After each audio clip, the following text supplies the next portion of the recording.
Those teens. The guac and the chairs were flying at it. Chipotle in D.C., the latest chaotic teen takeover caught on camera, but now a familiar face says enough's enough by vowing to charge the parents. These are not kids being kids. This is criminal conduct. Parents, you're paying the bills. And if you know where your teen is and what your teen is doing, and you allow them to continue their conduct and continue to allow them to flourish, then we're going to prosecute you. We are trying to identify these people. They may be teens. They may not be teens. We don't know. And that's the point, Kennedy. Who cares if they are teens? Behavior is behavior. I'm sick and tired of people putting these words in front of like violence or crime, political violence, whatever. It's like teen violence is violence. Treat them like criminals.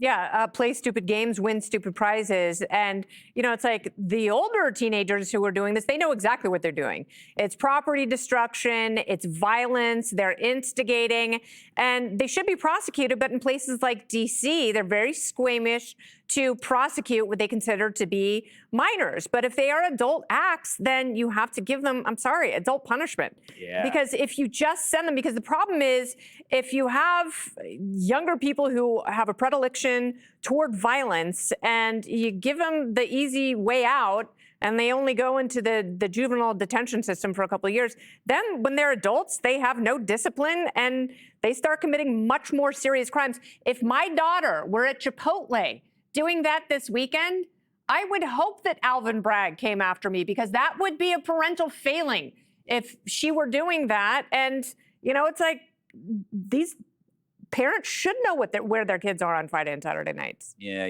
Dana, usually the messes in Chipotle are in the men's room.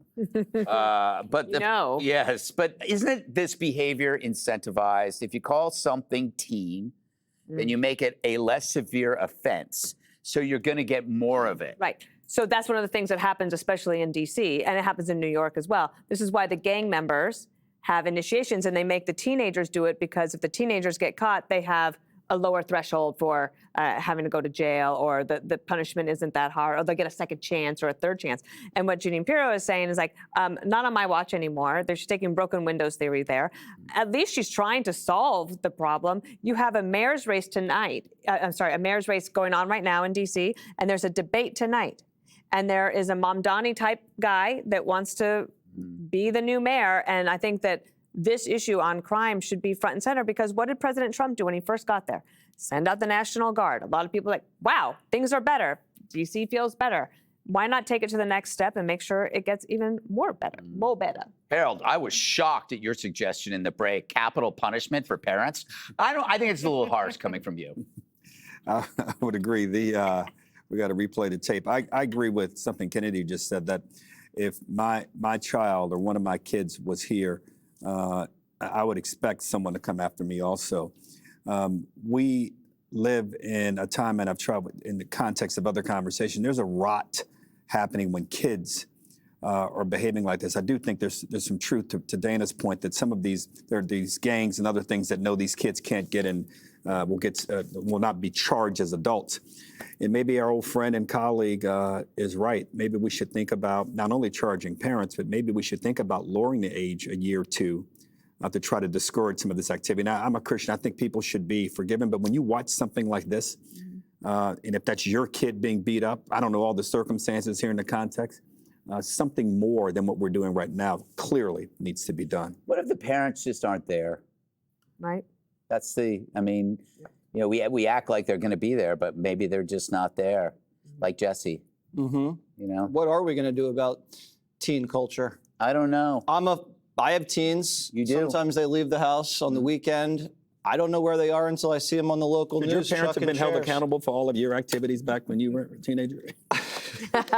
I did not throw chairs at a Chipotle. It's mostly a 13 to 19-year-old phenomenon, Greg. I mean, you can see it across the country in places like Maine and New Hampshire and Vermont. The good thing is that when the teens turn 20, They all settle down and behave perfectly. Yeah, it's amazing how it just Isn't that stops. amazing?